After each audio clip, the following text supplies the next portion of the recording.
Welcome, folks. I'm Jaby Koay, joined by ACHARA KIRK. What's up? And we are watching the season finale of Obi-Wan Kenobi Part 6, the epic conclusion to this season. Thanks so much for joining us. If you're watching this on YouTube, you will see a cut-down version of our reaction because we're only allowed to show you a limited amount of picture-in-picture. But if you want to watch the whole thing with us, uncut, uninterrupted, head over to our Patreon page, patreon.com/JabyKoay, or become a member of this channel, where you can watch not just Obi-Wan Kenobi with us, but a whole bunch of other shows, such as... We have Love, Death, and Robots right now. Yeah. We've looked at WandaVision, Loki, Hawkeye, Star Wars-related stuff. We've watched both seasons of The Mandalorian, Book of Boba Fett, and many more. Yes, many more. But Love, Death, and Robots is currently what's coming out if you want to watch that along with us. Anyway, you will need your own Disney Plus subscription so that you can open up the episodes in an adjacent window to our reaction, and it's like you're watching with two of your favorite pals from the internet. Now, that information I just said is just for patrons and members, because you're here to watch the cut down if you're watching this on YouTube. If you are watching this on Patreon or memberships, thanks so much for supporting us here. If you're watching this on YouTube, hit that subscribe button, please, bell icon, all notifications, and vote this up. Let YouTube know you're enjoying what you're watching. Let's jump into this. Here we go.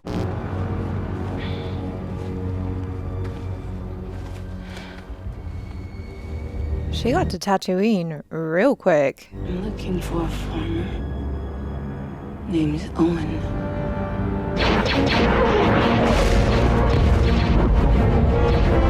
I have questions. Increase firepower. At once, Lord Vader.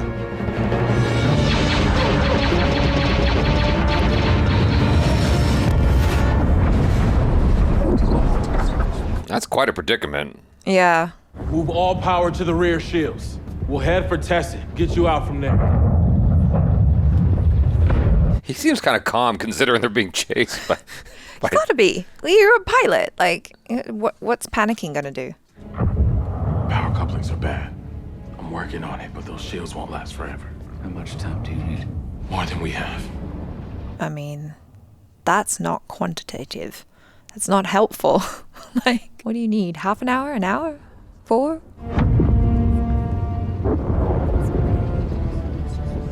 Well, last time he told him, 5 hours, and he told him you have 1 or something Yeah. like that. So, like, screw Yeah. it. I don't have...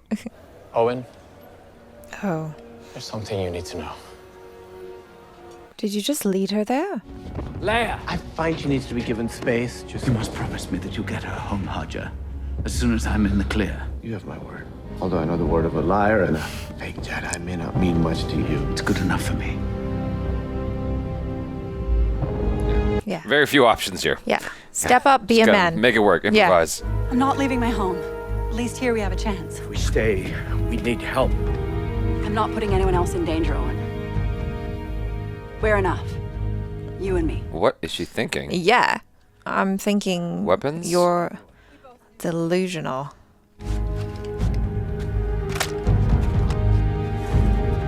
She'll come when the suns go down. Best we get positioned now. All right. And you think that's gonna work? Against her? They don't know what they're up against, really, probably. Maybe. I don't know. I have to face him, Master. Whether he dies or I do, Is this the moment? this ends today.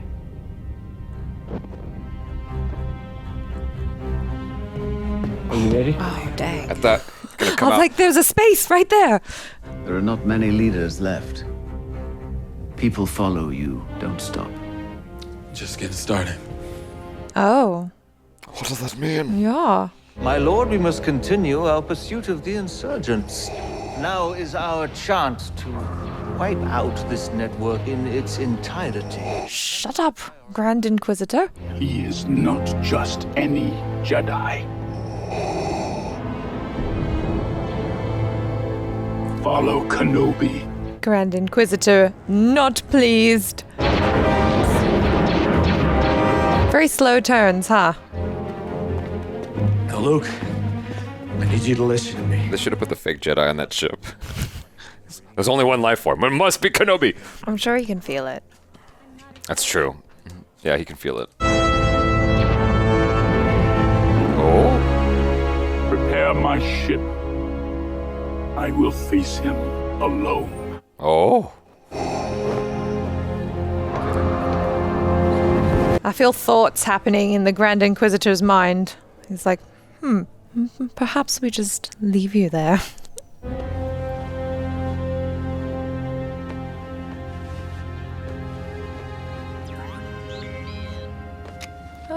Oh, that's sweet. Don't be scared. That was a nice touch. Yeah.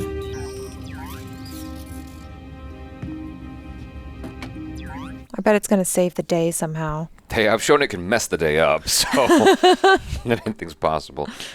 She's here. Ruh-roh.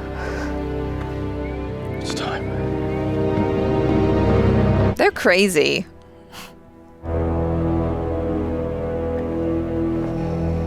So dark.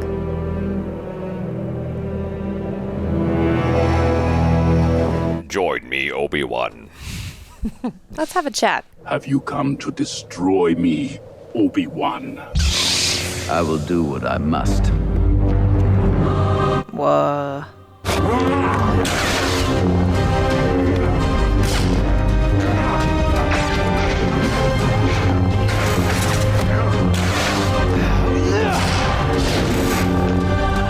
I'm getting goosebumps. Oh.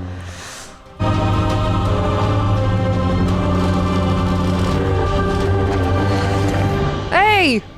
I wanted more!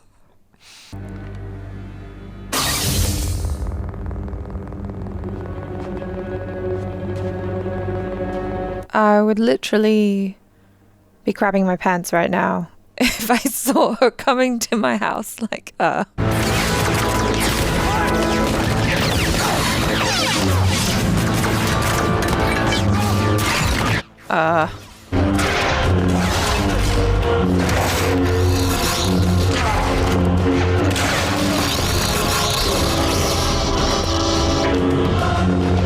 Okay.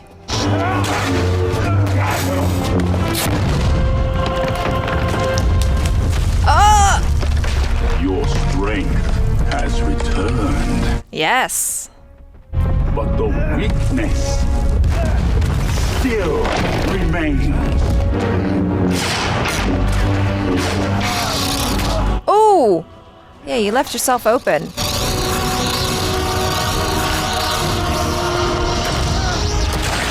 Oh, damn. Oh my. And that is why you will always lose. Nope! Oh no!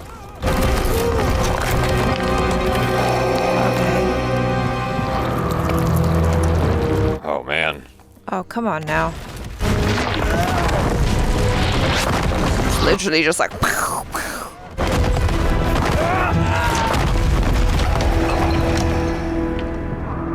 That's a tough spot to be in. Kaboom! You have failed, Master. Vader's always so confident. He always just kills Walks people away. and then walks away. It's like, I think you're dead. It's fine. Oh. That was lucky. Holy crap. Bro, she's coming!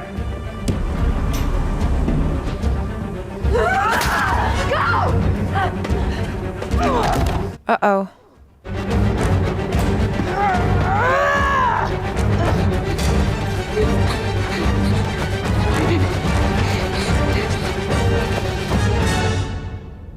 All that shit's gonna live. Yeah, right? yeah. Or at least one of them has to. You got something to fight for.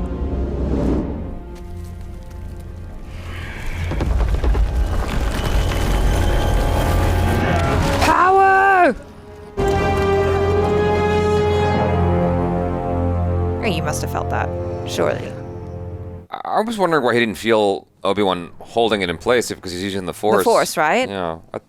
But yeah. Maybe he's know. just like, yay, part 2 of the fight, let's go. Well, you certainly felt him then. Nice.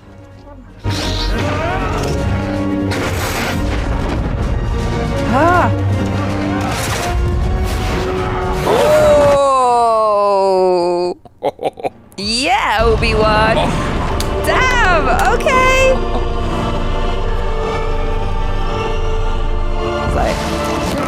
wanted to use the Force back at How do you like rocks, bitch? Yeah.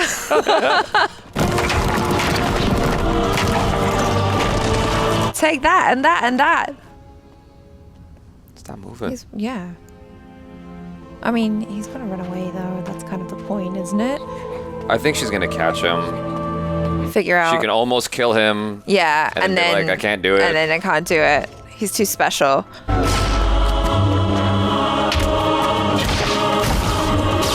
Oh, he getting messed up. Oh, he getting messed up. Oh. Good move, good move. Nice. Okay, now we're talking. Oh, damn. Okay. Oh, shit.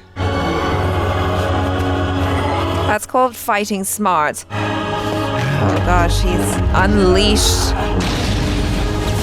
Oh my.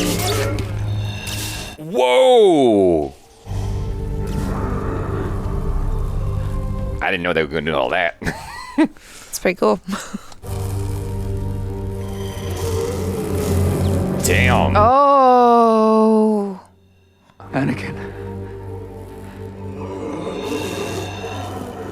Anakin's gone. Oh, that's cool. I'm sorry, Anakin, for all of it. I am not your failure. Obi-Wan, You didn't kill Anakin Skywalker. I did. The same way I will destroy you. Then my friend is truly dead. Goodbye, Darth. Obi-Wan! So that's how it ends. I was wondering how they were going to do that, because obviously we know they both survive. Oh, I thought Darth Vader was going to get killed in this episode. Oh, yeah, definitely. No, that was totally unexpected. Them slashing that helmet open. Yeah, I know it was a great moment. I really liked that. That was wild. Oh, okay. Oh. Luke. How far away are you? What's going on?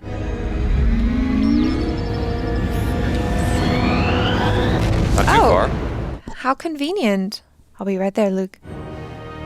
Is he gonna just drop the ship on top of her? Kersplat. Oh no! Luke! Where is he? Well, they wouldn't be trying to find him if you knew. Ben! Oh. Okay, so she changed her mind. Oh, thank God.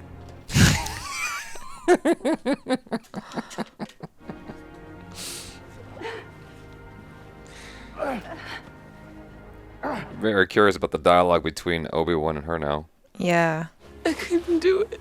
I failed them. We killed them all, and I couldn't do it. You haven't failed them. By showing mercy, you have given them peace. Have I become him? No. You've chosen not to. Who you become now, that is up to you. Mm-hmm. Now you're free. We both are. That was cool. I'm not mad at that. we will destroy everything in our paths until he is found. You seem agitated, my friend. Wow. Kenobi means nothing. I serve only you, my master. Got a new helmet.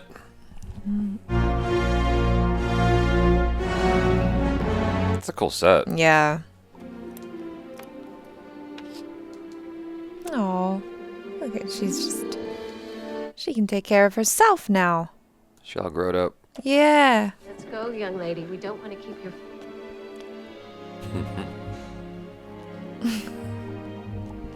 This is what I'm wearing. Holster? This is not negotiable. This or I'm not coming. I love it. That's how cute. So who is it today? More cousins? Not exactly. Run and hug. Yay. Lola! Oh, okay. Separate a young lady from her droid. I did wonder if she was going to run clear past him straight for that.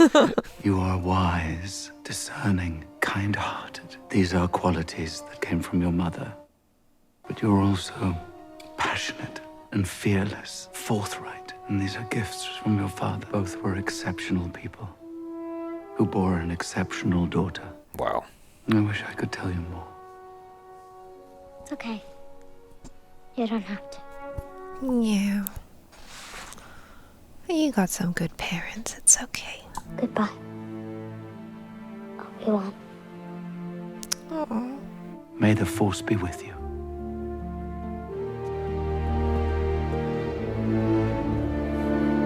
The old Catholic in me always wants to go, and also with you. I know. Every time I hear it.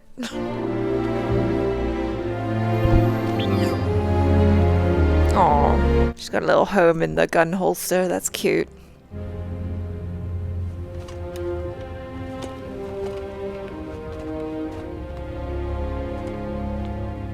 He's like all cleaned up now. He's wearing light colors.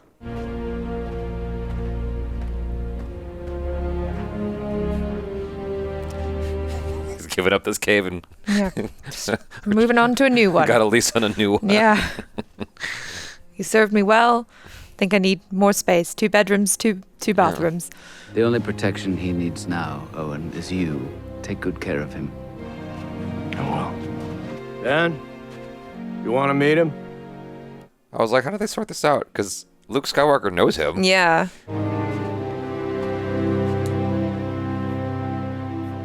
Hello there.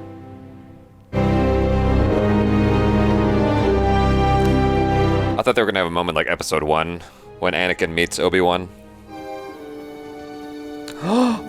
What? What? Oh! Finery! This is the moment! I have a particular set of skills. Master Qui-Gon. Oh my god! I was always here, Obi-Wan. You just were not ready to see. Come on, we've got a ways to go. That's wild. Liam Neeson, can you please show up just for like 10 minutes? Just 10 minutes.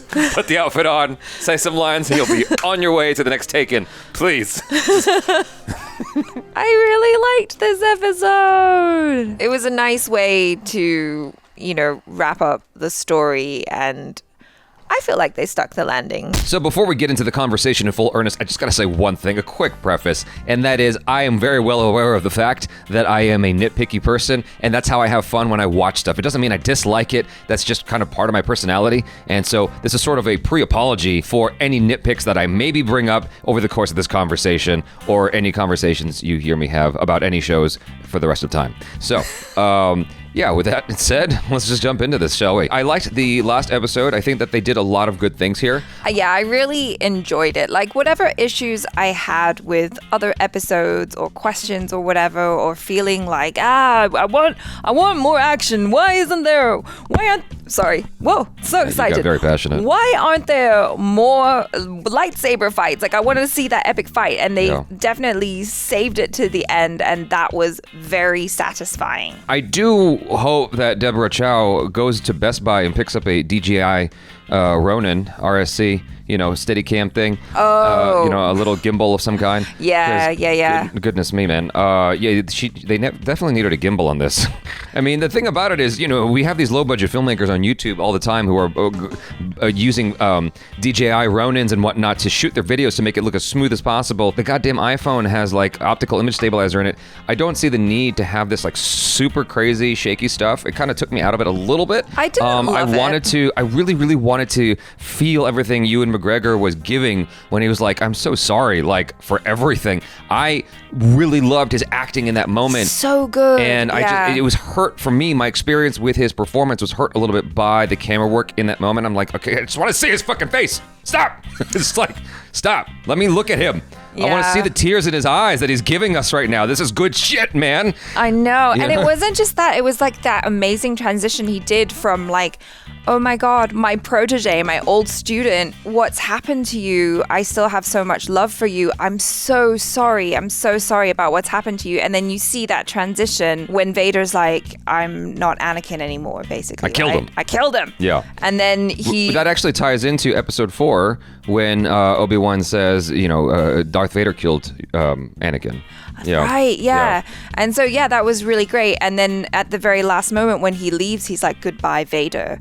That's it. And I was just like, oh, and you see that transition from like all the tears and the feelings to the end just being cold and like, there's nothing left here for me anymore. Right. I have to go. And I thought that was so great. I thought it was dope that they cut his helmet open. I thought that was amazing. I was just like very unexpected, You already know going into this, there's only so much that they can do.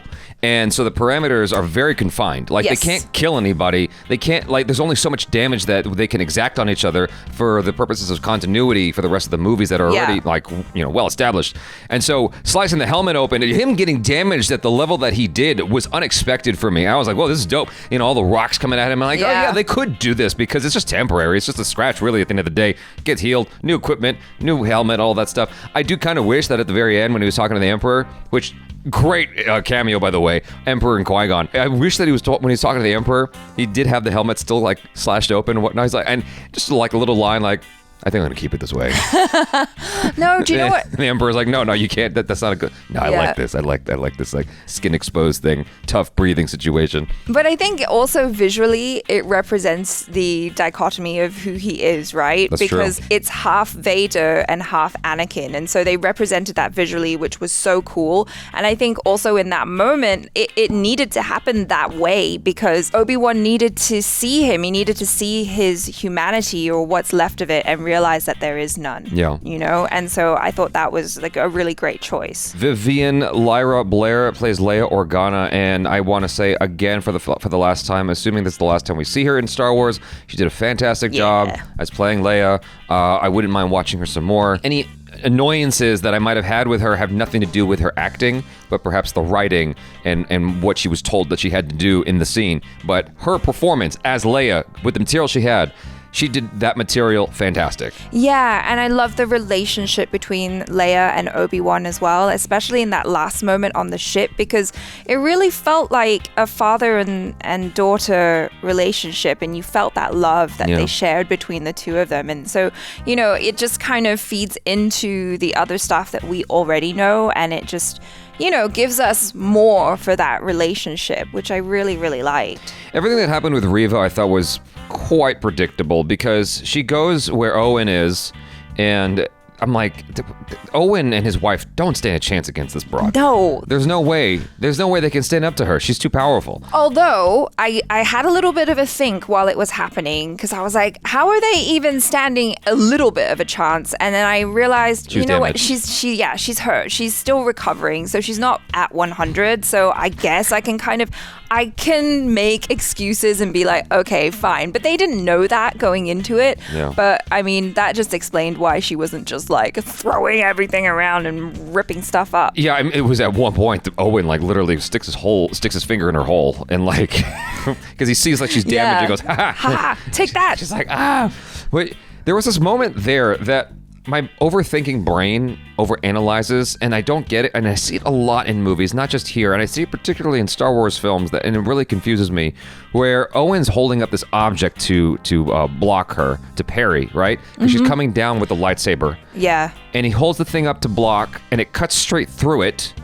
but not into his face. It cuts straight through and goes straight down. I'm like, oh, I wasn't even thinking about that. If the point of the strike is to hit his face, and he blocks it, and it goes through it, it should hit him. Yeah. And, I mean, it's a minor thing. It's super fleeting. It happens all the time in movies, though. It happens all the time, especially in Star Wars movies. And I'm like, what the heck? I don't understand why that... Anyway, that's just Star the Wars thing. physics. Yeah, it just didn't make any sense to me. Now, speaking of Star Wars physics, the lightsaber fight, there was some cool choreography going on there. Choreography that we don't actually see a heck of a lot in Star Wars in general. Mm-hmm. The only other time that we really saw anything that was kind of like that was in Episode 3. to the best of my recollection, because episodes 7, 8, and 9 were more simple in terms of the choreography. Episodes 1, 2, and 3 was where we saw the fancy stuff, and it's especially episode 3, there's a lot of fancy choreography. Right. And so this was sort of kind of like that. They were sort of in the same vein, especially when they were like back to back doing some cool shit. I thought there was some creative stuff there. It was only hurt by the fact that I couldn't see shit sometimes because they won't get a steady cam. And I don't understand like why it's like that. Maybe I know that the sense that you're supposed to get is this sort of like a part of it. Like yeah, like almost like Paul Greengrass, who directed the second and third Bourne Identity and perhaps other Bourne Identities. I don't know. Is there a fourth one? I think they're just called Bourne movies. Yeah, but anyway, my point being is that was sort of the feeling I was getting because it was very consistent with that sort of movement of camera, and I'm like, okay, I just personally don't like that. I don't think it was necessary. I think there was enough going on with the material that was strong enough in that moment. There's enough that we have invested as the audience in these characters that you don't need to add on that touch, because it's like we know these characters very, very well. We've got 3 movies with Obi-Wan with the same actor. Right.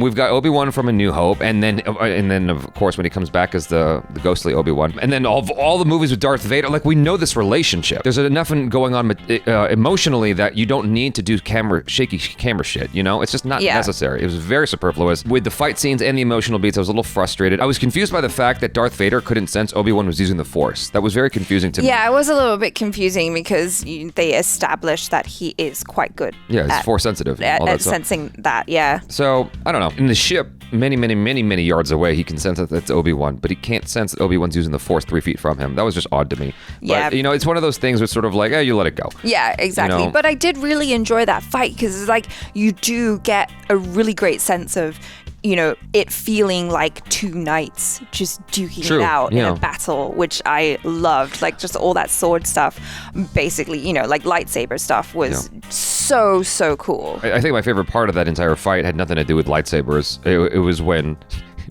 Obi-Wan was launching rocks at him. Oh yeah, that was so epic.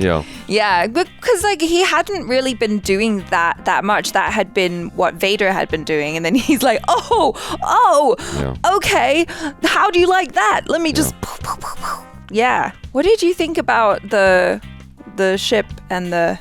I thought that was a little weird. Pew, pew, pew, I was pew. trying not to think too hard about that. It just seemed odd. It was sort of reminiscent of episode 8, actually, of The Last Jedi. I'm like, it just doesn't seem like the stakes are very high if you're able to have a chill conversation while you're being chased by a Star Destroyer. It's just like, first off, that's a Star Destroyer. That's a fucking Star Destroyer. And you're a little ship that's a little cargo vessel. So I try not to think about it too much because I might get mad.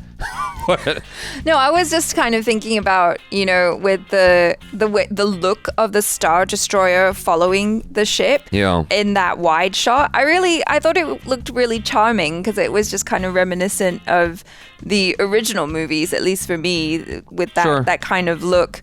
And then with the lasers and stuff coming out, I was like, oh, that's cute. It certainly gives me the scale that you know that you want for this kind of thing, because it's very, you know, you just see this overlording sort of appearance. It's so big. Yeah, and so in that respect, that's, you know, it's cool. That's why those ships are so big and portrayed that way. It's just that it seemed like for it being this hulking machine that's so scary, it couldn't do shit to that little ship. You know, I've seen more damage happen to the Enterprise, and so that's a Star Trek reference for those of you who are too young to know what the hell I'm talking about. But maybe it's because of Star Trek that I'm so conditioned to think that way more shakiness should have been happening. Of all the places to have shakiness, that's where it should have been. Right. Is on that ship, and you just see like sparks flying and like the engine. You gotta get Scotty on that shit. You know, I just expected it to be a lot more harrowing inside the ship, and like Obi-Wan's walking up to Leia like, "Yo, I gotta go." It's like whispering. No. He's whispering. They're having a chill convo. I'm like, well, you're being chased by a Star Destroyer. How are you this chill? How is anybody this chill? I'm just like so confused by that. That's all. And I guess, you know, you want to keep calm in those situations because panic spreads like wildfire. I know. I get that, but nobody was panicking. Everyone was just like, oh. Everybody was chilling like a cucumber. Yeah, that day. everyone was chill. Is that a nitpick? I feel like that's a legit criticism of that part of the show. That's why I didn't want you to talk about it. But anyway, Moses Ingram, who plays the Inquisitor Reva. Oh wait, before we jump into talking about her, there was this one cool shot of when Darth Vader dropped all the rocks onto Obi-Wan, and the camera's looking up at him. That's the great use of the camera looking up at a character because it's showing power. Yes. You know, it's a moment where he has a small victory before he gets his ass handed to him, but it looked cool, you know, just like this, what's a word to describe his presence, you know? Overbearing presence in that moment. Yeah, exactly. Thank you for the adjective. Moses Ingram, Inquisitor Reva, has gotten a lot of shit on the internet. And why? Because she's black. I don't know why. I thought she had handled the material just fine, personally. She did the best she could with it. I think she's a decent enough actress. And that scene at the end where she's like, I couldn't do it. It's like, this was a very predictable moment in the show. And she almost got me. Yeah, no, she definitely, I was tearing up. And I love what they did there with having flashes back to her child self. And then, you know, with Luke there, I think it was just kind of going, in order to do this, you have to kill your inner child. You have to kill that innocent part of you. Yeah. Are you willing to give that up? And she's like, well, actually, no. Yeah. So she did the right thing. I liked that arc for her. I'm not gonna lie. I was confused by her motives in that moment. I didn't really understand what she was trying to do. I think it was like, this is what I think it is. She was trying to avenge her friends. She was trying to avenge her friends and the children and everyone that was killed by killing Darth Vader's son. Yeah. That's what I thought too. Yeah. It was just a little bit perplexing. I'm like, okay, but Darth Vader, Darth Vader, exactly. It's like, I was just it's like, what are you gonna do? You're gonna bring him a dead Luke and be like, this is your child, and I killed him. Like you think Darth Vader's gonna give two shits? Like, he doesn't even know it's his son at this point. Yeah. And so it was just a little bit, or maybe he does, but it was a little bit confusing. And I was like, well, I don't know. It's fine. She handled the material as best as she could. I was a little bit perplexed because I thought her whole goal was to get Darth Vader. I guess I can see the logic of like, well, if I get his son, it's like getting him, kind of. I mean, well, yeah, because he would be heartbroken, you would think. She just spent like 3 years with Darth Vader. I don't understand why she would think that, but it's a little bit confusing. That's a moment I'm trying not to think. I'm trying not to think too hard about it. The show didn't do me any favors in helping me follow that. Like, so she wants to kill Luke all of a sudden. Yeah. Like, her whole thing for years has been Darth Vader. Yeah. You know, getting close to the enemy so she could have that opportunity to attack. And then all of a sudden switches gears. I'm gonna go get Luke now. I'm like, all right. I don't really understand it, but it's fine. O'Shea Jackson Jr. is Roken. I guess he's going to come back because... Yeah, they kind of indicated that. Yes. With like, oh, there's more to do. You're a leader type. Yeah. You should be a leader. Yeah. Be like Obama. I don't know what he's... I guess I don't remember that character in the other movies, so I have no idea what that might be in reference to, other than maybe a TV show or something. I'm guessing that this is a setup for another show, potentially, in the Star Wars universe, and so he's going to make a comeback of some kind. That's my guess. Or else he's going to be in the next one, right? Andor, perhaps? Oh, yeah, okay, there you go. Or is That's the right. timeline completely wacky? No, you might be right. I don't know. I have no idea. Like, no, the timeline would make sense. Right. So you're right. He could be in it. Thank you. Yep, that makes sense. I really enjoyed that last scene with Obi-Wan and Leia as well. It was just so sweet. Just kind of wrapping up that whole relationship and the love between the two of them, and just kind of reinforcing again that whole feeling of like, you feel like father and daughter. I don't see O'Shea Jackson Jr. in IMDb for Andor, but he might be there like in later episodes because I'm only looking at episode 1. Or it's nothing. Or it's nothing. Yeah. It might be nothing at all. But nonetheless, I liked his presence in the show. I thought he was cool. That's what he brought to the character. It was just someone who's different, you know? Yeah. There's no one else like him in the Star Wars universe, and so I thought that was neat. That moment when he was trying to keep everybody calm, and I was like, seems like everyone's really calm for this. The next moment, he's like, yo, we ain't gonna make it. Like, this shit's fucked. I need 10 minutes to fix this, and we got maybe 9. Yeah. We gonna die. Yeah. So I liked how he handled it. They did the best they could with Kumail Nanjiani. I didn't really get his character. This is one of those things. It's a side effect of there's not enough episodes. There's just not enough episodes in this show. I feel like this still should have been spread out. There's more that could have been explored if this had more time to be fleshed out, because I didn't really get his character. I don't know anything about him. You know, I don't do. Not really. He was surviving by tricking people. Yeah. And then all of a sudden he's not anymore. Right. Yeah, so he decided to turn over a new leaf. Because he realized that Jedis are real and he wants to be a part of it. Like he saw firsthand what that was all about. And then he felt like, oh my gosh, I want to step up. I'm glad you got that, because I didn't have that connection to that character.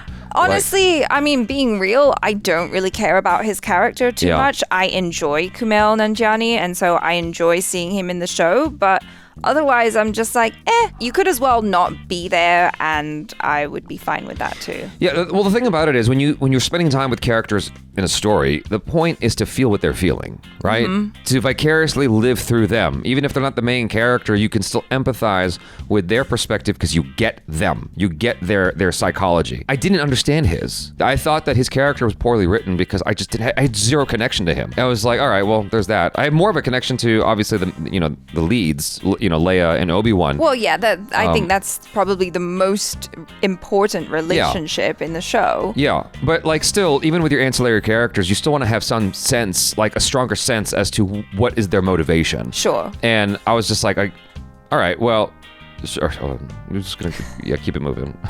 So keep it moving. We need to see more lightsaber fights. But overall, I enjoyed the show. I thought there was a lot of fun moments. It was clunky. There was clunky moments. There was fun moments. In the end, I don't know if I would revisit this, save for a few of the action scenes, particularly the last one. And I mean, the fight between Obi-Wan and Darth Vader. Yeah. I'd probably revisit that. I mean, I think that made this episode so satisfying as well, because that's what we've been waiting for throughout the entire series, is when are they going to go head to head, and how epic is this fight going to be? And I feel like they delivered. I'd need to watch it again to like fully feel a final opinion about it. In general, right now my feelings are positive, and I liked it. I'm annoyed about the camera work still. I can't not help that. In general, I like emotionally where it was going too. Yeah. I thought that was pretty cool. Yeah. And it's showing that Darth Vader, he's got conflict within him, and that's neat to see. Yeah. I mean, you're dealing with like the same thing you dealt with Mandalorian. You're having to like assess his emotions through a mask, and to be able to communicate to the audience, yo, this character's got conflict within him. He's confused, even though he's just this overbearing presence, as you said. Mm-hmm. He's a very, very like dark dude. Snap your neck. He doesn't give a shit about you. Yeah. If you're just someone chilling on the side. You're dead. You're dead. Fuck you. You're dead. As scary as he is, you can see that there's conflict within him. And I think that's neat that they were able to do that. I wish they were able to give us that same quality. And maybe it's easier because it's Darth Vader and we've got history with him, so it's easier for us to find that. But I just wish that they were able to do that with some of the ancillary characters a bit better. I mean, in particular, Kumail Nanjiani, because he was like, they made a point to keep him in this show. Yeah. And to have him be part of the plot and have these important moments. Like Obi-Wan is trusting this dude. I'm like, I wouldn't trust him. I'd trust Leia on her own more than I trust him. I mean, she's pretty resourceful, it seems. She managed to fix the thing that her robot broke. So that's all I'm saying. It's just a little bit, maybe I'm being too hard on that aspect of the show. But anyway. You know how you mentioned the duality in Vader, right? That he had that conflict. Yeah. I liked how they kind of showed that as well with his voice when, all his stuff was broken and his mask was broken in half, and you could hear Hayden Christensen's voice as Anakin as well as James Earl Jones as Darth Vader, and it was kind of like fading in and out between the two. I thought it was a nice touch, yeah. That was really, really good. They did such a great job on that. Overall, I enjoyed it. I had fun. Criticisms and all, I thought it was cool. You guys, that wraps it up. So thanks so much for hanging out with us. Hopefully you enjoyed that. Do subscribe, hit that bell icon, please all notifications, and vote this up. I'm Jaby Koay. This is ACHARA KIRK. Peace out.